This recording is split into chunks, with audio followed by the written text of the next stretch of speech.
नमस्कार, मी यामिनी महामुणकर. साम टीव्हीच्या साम संजीवनी या विशेष कार्यक्रमामध्ये आपल्या सगळ्यांचं अगदी मनापासून स्वागत आहे. प्रेक्षक हो, आपल्या सौंदर्यात भर घालण्यात केसांची एक महत्त्वाची भूमिका आहे. पण सध्या केवळ महिलांमध्येच नाही तर पुरुषांमध्ये देखील केस गळतीचं प्रमाण वाढलंय. अगदी 20 आणि 30ल्या मुलांमध्ये टक्कल होण्याचं प्रमाण वाढलंय.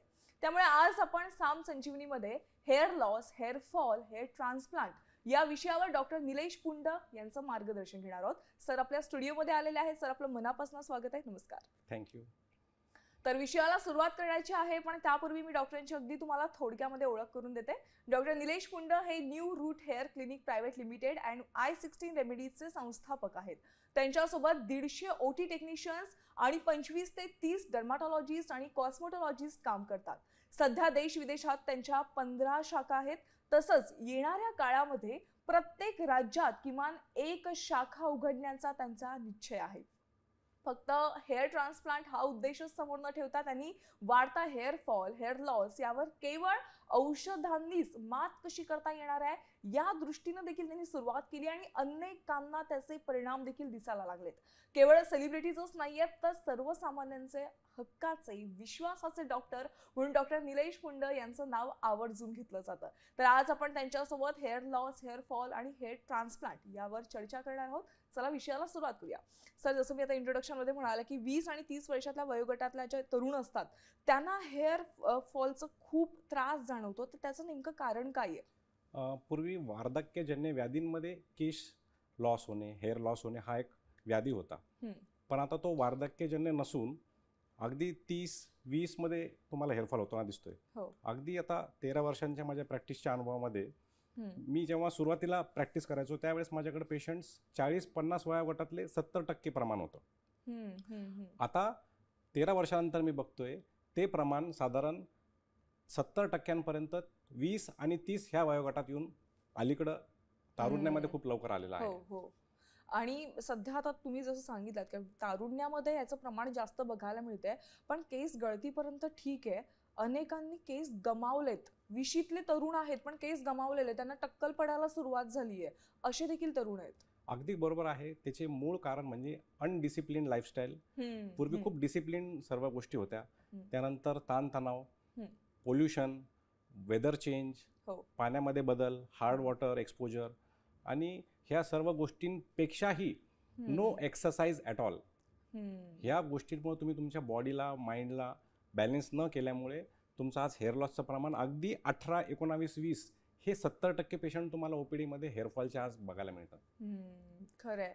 आणि खरंच हेच कारण आहे, जीवनशैलीतले हे जे बदल आहेत, प्रॉपर डाएट नाहीये, एक्सरसाइज नाहीये, याच सगळ्या कारणांमुळे त्याचा परिणाम आपल्या केसांवर पडतो. आणि तो कधी पडतो, कधी सुरुवात होते हे देखील कळत नाही. अनेकांना टक्कल पडायला लागलंय हे लक्षात पण येत नाही. याचं कारण काय? ही इतकी स्लो प्रोसेस आहे ना, स्लो पॉयझन सारखी, की तुम्हाला टक्कल पडेपर्यंत, तुम्ही मोठ्या ग्रेडपर्यंत तुम्ही कसे पास ऑन होता तुम्हाला लक्षात येत नाही. एकतर आयुष्यामध्ये आपल्याला आता आज करिअर रिलेटेड खूप स्ट्रेस आहे. बाकीच्या गोष्टी इतक्या ताणतणावपूर्वक असतात की आपण त्याच्याकडे लक्षच देणं होत नाही. मग आपल्याला लक्षात कधी येतं जेव्हा कॉर्नर्स पाठीमागे गेलेले असतात, जेव्हा हेअरलाईन आपली रिसीड झालेली असते, ज्या वेळेस आपल्याकडं हेअर तुमचा स्काल्प दिसायला लागतो, जेव्हा तुम्ही स्नान करता तेव्हा तुमच्या ओले केसांमधून तुमचा स्काल्प व्हिजिबल होतो, जेव्हा तुम्ही कुठल्या इंटरव्ह्यूला जाता त्यावेळेस तुमच्याकडे कॉन्फिडन्स नाही राहत, लग्न जुळवायच्या वेळेस तुम्हाला अनेक अडचणी येतात. तर ह्या सर्व कारणांमुळे इतक्या स्लो प्रोसेसमुळे तुम्हाला ग्रेड 5 पर्यंत तुम्ही कधी पोहोचता तुम्हाला लक्षातच येत नाही. खरंय. खरं तर आपल्या सौंदर्यात भर घालण्याचं काम या केसांवरच डिपेंड असतं आणि जर ते नसतील तर कॉन्फिडन्स आपोआप तो लो होतो. पण डॉक्टर, हे ओळखायचं कसं की आपल्याला केस गळतीची सुरुवात झाली आहे? त्याची काही लक्षणे दिसतात का? आपण इतकं इझी घेतो हेअरफॉलकडं आणि हेअर लॉसकडं. साधारण 1-2 केस, 5-10 केस कधीतरी गळतात, हे ठीक आहे. पण जर का तुम्हाला रोज वारंवार तुमच्या पिलोवर तुम्हाला केस दिसत आहेत, स्नान करताना तुम्हाला टॉवेलवर केस दिसत आहेत, तुम्हाला स्काल्पमध्ये आपण हात घातल्यानंतर आपल्या लक्षात आहे की व्हॉल्यूम कमी झालेला आहे, स्नान करताना, शॅम्पू करताना हातात केस दिसत आहे, अगदी सरळ आणि एकदम इझी डायग्नोसिस याच्यामध्ये आपण स्वतः करू शकतो. पण आपण शॅम्पूवर, कुठल्या ऑइलवर जाहिरात बघून न जाता आपण पटकन डॉक्टरांकडे गेलं तर मला असं वाटतं की ते हेअरफॉल कंट्रोलेबल आहे आणि हे याच्यावर उपचार आहेत. अनेकदा लोक घरगुती उपचार करायला बघतात, त्यामुळे त्या लक्षणं आणखीन वाढत जातात, तो हेअरफॉल आणखीन वाढत जातात. लोक ट्रीटमेंट घ्यायला उशीर का करतात पण डॉक्टर? ही मी तुम्हाला सांगितलं ना, ही स्लो प्रोसेस असल्यामुळं त्यांना असं वाटतं की आता हे कुठंतरी थांबेल, शॅम्पूनी थांबेल किंवा ऑइलनी थांबेल. ते चेंज करून बघतात, अगदी जाहिरात बघून जो प्रोडक्ट वापरून बघतात. कुणीतरी काहीतरी सांगतं कांद्याचा रस लाव, ते लावून बघतात. कुणीतरी सांगतं की झाडपाल्याचं औषध लाव, गर्दी करतात, सगळे जातात. पण काही दिवसानंतर असं लक्षात येतं की आपण आता हेअरफॉलपासून हेअर लॉसमध्ये आपण गेलो आहोत, टक्कलपणाकडे. तर ह्या गोष्टी तुम्हाला टाळण्यासाठी तुम्ही डॉक्टरांकडे गेले पाहिजे, तुमच्या जवळच्या क्लिनिकमध्ये गेला पाहिजेत. हे जाहिरातांच्या तुम्ही बळी नाही पडायला पाहिजे. हे जाहिरातींवरनच आठवलं की सध्या सोशल मीडियाला एक तेल खूप प्रसिद्ध झालेलं होतं. ते तेल लावल्यावर अगदी जमिनीला टेकतील इथपर्यंत केस वाढलेलं ते चित्रांमध्ये दिसत होतं. पण हे खरंच उपयोगी पडतं का? किंवा आता घरगुती उपचारांचा तुम्ही उल्लेख केलात की ॲलोवेरा असेल, कोरफड लावली जाते केसांना, किंवा कांद्याचा रस, इतर झाडपाला, हे सगळं लावतात. तर हे सगळं कितपत उपयोगी ठरतं? माझ्या दृष्टीने हे सायंटिफिक नाहीये, रिसर्च बेस्ड नाहीये. तर वैज्ञानिक जे ट्रीटमेंट्स आहेत, जे सायंटिफिक बेस्ड आहेत, त्याच्याकडे तुम्ही फोकस केला पाहिजे. बरोबर. त्यामुळे जेव्हा ही लक्षणं दिसतात त्यावेळेस हे सगळे घरगुती उपचार न करता थेट तुम्ही डॉक्टरांचा सल्ला घेणं सगळ्यात गरजेचं आहे. बरोबर. डॉक्टर, टक्कल पडल्यानं अनेक जण असं बोलतात की काय फरक पडतोय, टक्कल तर पडते पण त्याचे परिणाम मात्र हळूहळू दिसायला लागतात. तर त्याविषयी तुमचं काय मत आहे? टक्कल पडल्यानंतर साहजिकच तुमच्या पर्सनॅलिटी ट्रेटमध्येच चेंज होतो, तुमचा फिजिकल अपीअरन्स बदल होतो. पण आता गोष्ट जेव्हा एखादा व्यक्ती म्हणतोय मला फरक पडत नाही, तर चांगली गोष्ट आहे, तो त्याचा कॉन्फिडन्स आहे. बरेचसे सेलिब्रिटीज आहेत, बरेचशी मोठी लोक उद्योगपती आहेत की ज्यांना टक्कल आहे पण त्यांना काही फरक नाही पडत. ते त्यांच्या करिअर ओरिएंटेडमध्ये असतात आणि तो त्यांचा कॉन्फिडन्स असतो. उदाहरणार्थ तुम्ही बघाल Dwayne Johnson, Prince Williams, Rajinikanth, अगदी ते मोकळ्यापणाने वापरतात कारण त्यांचा ऑलरेडी अपलिफ्टमेंट झालेला आहे कॉन्फिडन्सचा. पण आपल्याकडं आजच्या आपल्या समाजामध्ये जो न्यूनगंड समजला जातो तो अजून सुद्धा एक व्याधी म्हणून त्याच्याकडे बघितलं जातं. तर मी असं नाही म्हणणार सर्वांना की तुम्ही ट्रीटमेंट नका घेऊ किंवा ट्रीटमेंटला घ्याच, but if you are confident with it then it's okay. म्हणजे तुम्ही ते ऍक्सेप्ट केलेलं आणि ती चांगली गोष्ट आहे. म्हणजे आम्ही केस नाही देत कुठल्याही पेशंटला. आम्ही ट्रान्सप्लांट जेव्हा करतो आम्ही त्यांना कॉन्फिडन्सच देतो. लास्ट ओव्हरकम आउटकम जो आहे तो कॉन्फिडन्सच आहे. खरंय. डॉक्टर, मगाशी मी इंट्रोडक्शनमध्ये सांगितलं की तुम्ही ट्रीटमेंट न करता केवळ औषधांनी किती फरक पडेल आधी ते बघता. बरोबर. तर खरंच फक्त औषधांनी फरक पडतो का? टक्कलपणाकडं जेव्हा पोहोचतो आपण, हेअरफॉलकडून जेव्हा सुरुवात करतो त्यावेळेस तुमच्याकडे ग्रेड्स आहेत, ग्रेड 1, 2, 3, 4, 5. जेव्हा तुम्हाला टक्कल पडलेलं असतं, जेव्हा तिथं रूट्सच नसतात, त्यावेळेस आम्ही त्यांना हेअर ट्रान्सप्लांटचा सल्ला देतो. पण जेव्हा तुमच्याकडं अगदी वय कमी असेल, 30 पर्यंत तुमचं जर वय असेल, आम्ही त्यांना हे सल्ला देतो की तुम्ही हेअरफॉल पहिले स्टेबलाइज करा, तुमची डिसिप्लिन लाईफस्टाईलकडे वळा. आधी आम्ही त्यांना ट्रान्सप्लांट आल्या पेशंटला सांगत नाही, कारण बऱ्याच वेळेस तो नंतर डिसिप्लिन्ड व्यवहार जर नाही झाला तर ते सुद्धा टिकणार नाहीत. म्हणून आमचा हा पहिले आम्ही पेशंटला एज्युकेट करताना आम्ही त्यांना डायट चार्ट देतो, डिसिप्लिन लाईफस्टाईलचा एक त्यांना चार्ट देतो की तुमच्या आयुष्यामध्ये काय अडचणी आहेत, तुम्हाला आहार कसा आहे, आम्ही त्यांना ते गाईड करतो. आणि आम्ही मग त्यांना हे सांगतो की ह्यासोबत 70% तुम्ही तुमची लाईफस्टाईल इम्प्रूव्ह करा आणि 30% तुम्ही औषधांवर या. जेव्हा दोघांचंही तुम्ही कॉम्बिनेशन करता मग त्यावेळेस तुम्हाला तो लाईफस्टाईल चेंज झाल्यामुळे औषधांची गरज नंतर तुम्हाला कमी भासते. बरोबर. आपण मूळ कारणांकडे लक्ष न देता आपण फक्त इझी टॅबलेट्स खाण्याकडे आपण कल असतो. हो, बरोबर. मुळात सगळ्या आजारांचं मूळ कारण हेच आहे की जीवनशैलीतले हे बदल ते झाल्यामुळेच अनेक व्याधी उद्भवल्यात असं म्हणायला फक्त केस गळतीच असं म्हणणार नाही मी, पण अगदी तुम्हाला आज 20-30 मध्ये बीपी आहे, शुगर आहे, थायरॉइड तर अगदी तिसऱ्या मुलीला थायरॉइड आहे, PCOS आहे प्रत्येक मुलीला. तर हे सगळ्या कशामुळे आहेत? आपली जीवनशैली, आहार विहार जो सगळा बिघडलेला आहे. आम्ही तिथंच येतो परत. बरोबर. आता तुम्ही सांगितलं की औषधांनी फरक पडतो, म्हणजे 30% औषधं देता पण 70% सगळं डाएटवर, तुमच्या जीवनशैलीवर डिपेंड आहे, कशा पद्धतीने तुम्ही ते बदल घडवून आणताय. पण डॉक्टर, ट्रान्सप्लांट करायची वेळ आली तर ती सर्जरी कधी करावी लागते? त्याच्यासाठी तुम्हाला एकतर स्टेबल एज पाहिजे, अगदीच खूप लवकरच हवा असेल तर 23 पासून तुम्हाला मेडिकल सायन्सने परवानगी दिलेली आहे, पण आम्ही असं सांगतो की 30-35 नंतर आयडियल एज आहे. 40-50 नंतर अजून स्टेबलाइज तुमचा हेअरफॉल झालेला असतो, तुमचे DHT हार्मोन्स खूप स्टेबल झालेले असतात, तुमचा स्ट्रेस कमी झालेला असतो, तुम्ही लाईफमध्ये बॅलन्स केलेला असतात. पहिले एक वय हा क्रायटेरिया असतो. त्यानंतर डोनर एरिया, तुमच्याकडे केश रोपण म्हणजे काय की आम्ही हे पाठीमागचे काढतो आणि पुढे लावतो. बरं. हा donor area, hair quality, hair quantity तुमच्याकडे खूप चांगल्या प्रमाणात पाहिजे. तो नंतर औषधी घेऊ शकणार आहे की नाही हे आम्ही चेक करतो. तो नंतर त्याचा लाईफस्टाईल इम्प्रूव्ह करू शकणार आहे की नाही हे आम्ही बघतो. तर ह्या सगळ्या गोष्टींकडून तुम्ही बघून तुम्ही ठरवता येतं की तुम्हाला ट्रान्सप्लांट करायचं की नाही.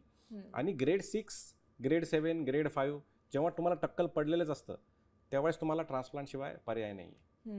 बरोबर.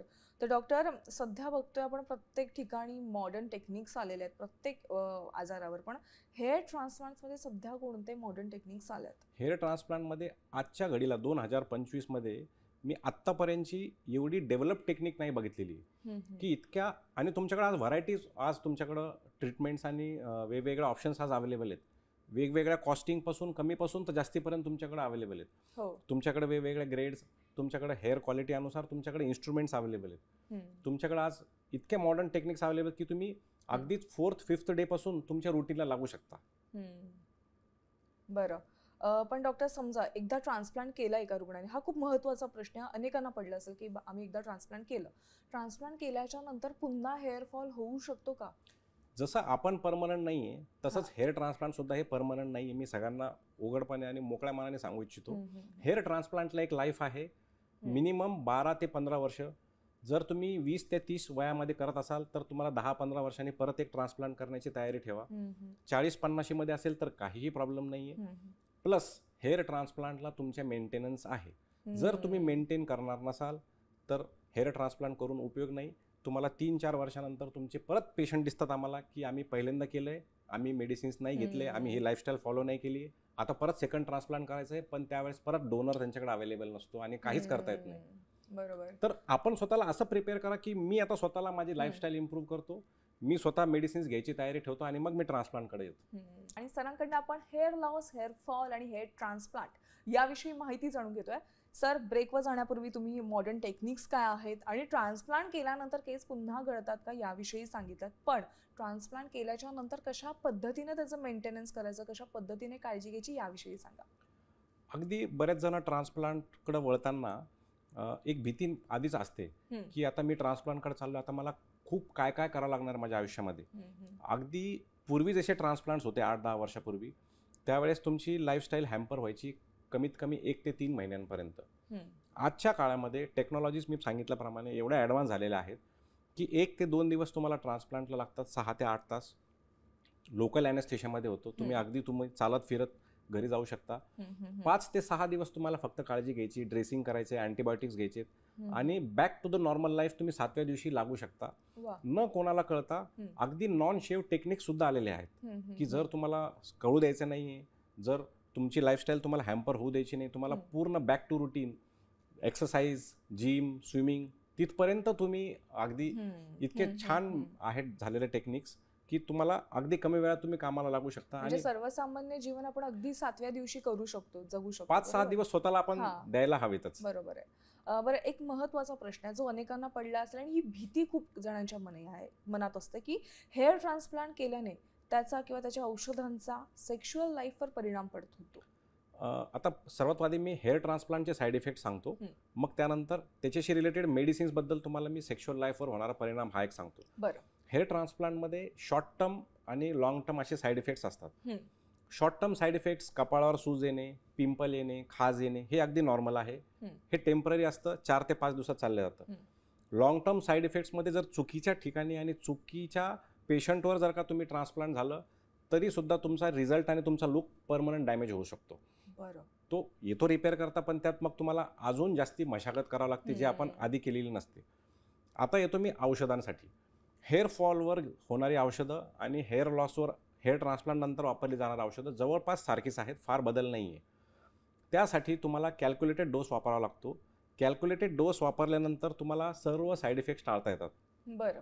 फिनेस्टराईड, ड्युटास्टराईड, मिनॉक्सिडिल हे गुगलवर तुम्ही जर का बघाल, बुक्समध्ये जर का बघाल तर तुम्हाला लिबिडोवर, स्पर्म काउंटवर, हम्म, सेक्शुअल लाईफवर तुमच्या परिणाम होताना दिसतो. हम्म, हे बरेच जण मित्र सांगतात, मेडिकलमध्ये सांगतात, तुम्ही वाचता, हम्म, इथंच तुम्ही थांबता आणि तुम्ही क्लिनिकपर्यंतच येत नाही. हम्म. पण मी सर्वांना सांगू इच्छितो, जवळजवळ आम्ही 10,000 आत्तापर्यंत हे येणाऱ्या 10 वर्षात पेशंटला फक्त हेअरफॉलवर उपचार देतोय आणि ते कंटिन्यू करताय 5 ते 6 वर्षापासून. हम्म, हेअरफॉलचा असा आहे की BP शुगरची जशी टॅबलेट तुम्हाला घ्यावी लागते, तसेच हेअरफॉलसाठी पण तुम्हाला मेडिसिन्स कंटिन्यू ठेवावं लागतात. अगदी काही मेडिकल रिलेटेड असेल तर सॉल्व्ह होतात, पण लॉंग टर्म तुम्हाला ट्रीटमेंट ठेवल्याशिवाय पर्याय नाही. जर मेडिसिन्स बंद केले तर परत तुम्हाला हेअर लॉस होतो. हम्म. म्हणून कॅल्क्युलेटेड डोसेस नंतर तयार होतात.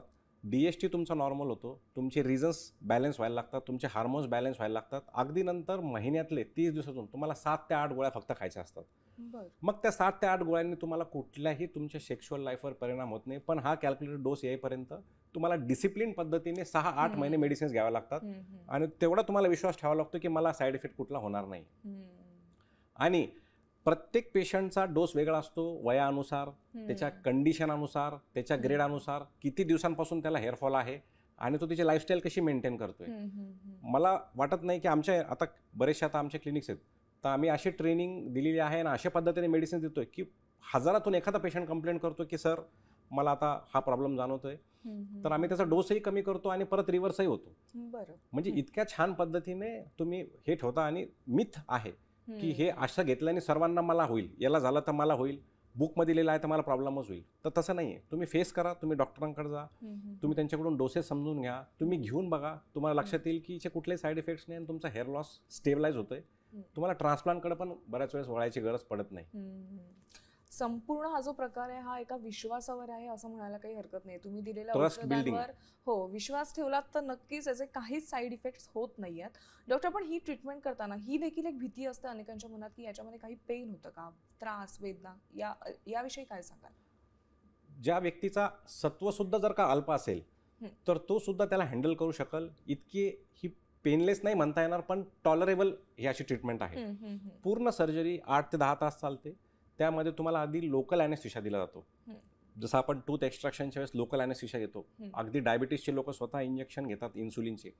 त्याच छोट्या सुईने, त्याच छोट्या इन्सुलिन सिरीजने आम्ही तुम्हाला लोकल ॲनेस्थेशिया देतो.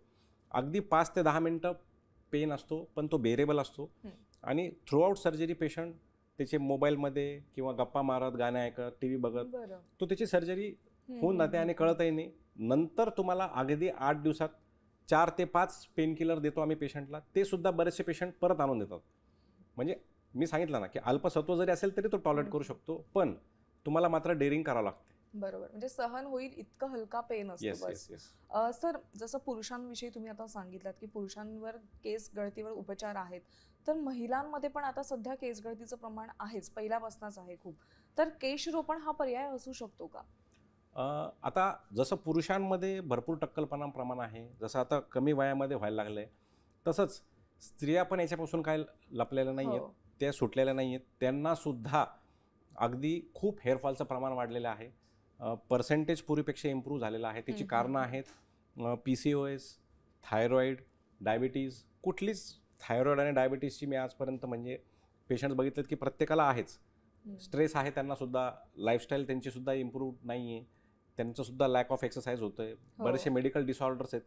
तर त्यांच्यामध्ये सुद्धा हेअरफॉल ग्रेड 1, 2, 3 मध्ये पडतोय. त्यांनासुद्धा वीग वापरायला वेळ येते, त्यांनासुद्धा कॉन्फिडन्स लूज होतोय.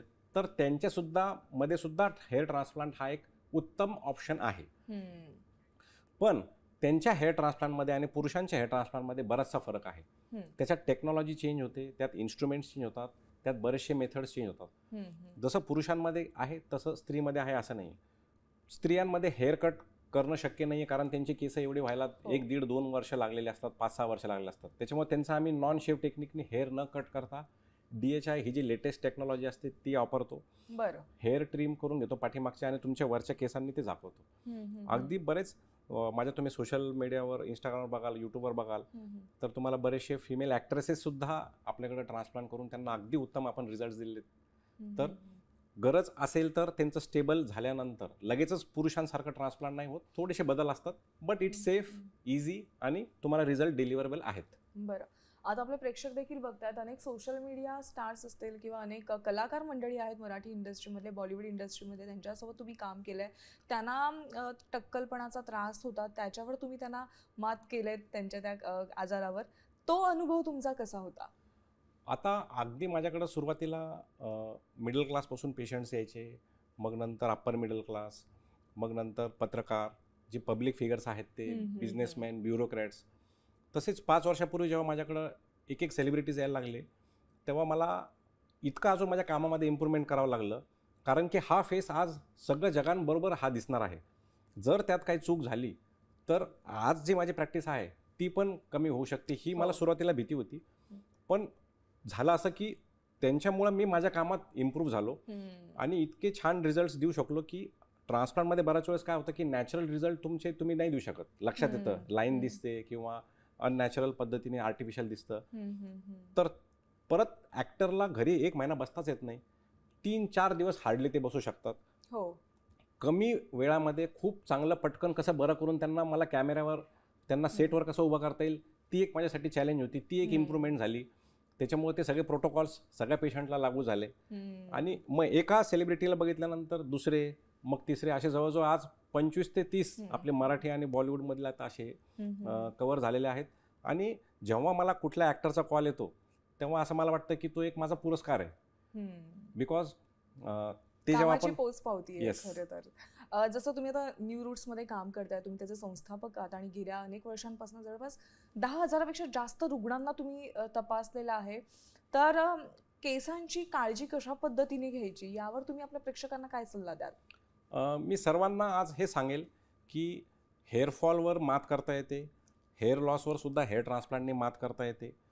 जाहिरातींकडं बघून प्रोडक्ट्सकडं वळू नका आणि त्या डॉक्टरांना तुमच्या जवळच्या जाऊन भेटा, माहिती घ्या, रिसर्च बेस, सायन्स बेस त्याला फॉलो करा. आणि सगळ्यात महत्त्वाचं, पहिल्यापासून मी सुरुवात तिथंच केली होती, अंतसुद्धा तिथंच करतो आहे, की तुमची लाईफस्टाईल तुम्ही इम्प्रूव्ह करा.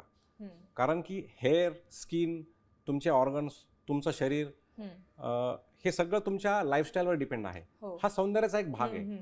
आज तुम्ही इम्प्रूव्ह केली लाईफस्टाईल, काल तुम्ही चांगले होतात, आज तुम्ही औषधं घेतली 1 महिन्याची आणि तुमचे केस चांगले झाले, असं कधीच नाही होणार. सो एकंदरीत काय आहे, ते जीवनशैलीतले जे बदल आहेत त्यावर लक्ष देणं गरजेचं आहे, ते बदल करणं गरजेचं आहे आणि त्यासोबतच 30% औषधांचा देखील गरज यामध्ये आहे. नक्कीच सर, आज तुम्ही इथे आलात आणि प्रेक्षकांना हेअर लॉस, हेअर फॉल आणि हेअर ट्रान्सप्लांट याविषयी योग्य माहिती दिलीत, योग्य मार्गदर्शन केलं, त्याबद्दल मनापासून आभार आहेत. धन्यवाद. धन्यवाद. अजून एक सगळ्यात शेवटचं सांगतो की कॉन्फिडन्स हा खूप एक महत्त्वाचा आहे. केसांवर टक्कल पडण्यावर तुमचा कॉन्फिडन्स गमवू नका, हसणं थांबू नका, हेच तुमचं खरं सौंदर्य आहे. खरंय, नक्कीच. तर प्रेक्षक हो, साम संजीवनी या कार्यक्रमामध्ये वेळ झाली आज इथेच थांबण्याची. नमस्कार.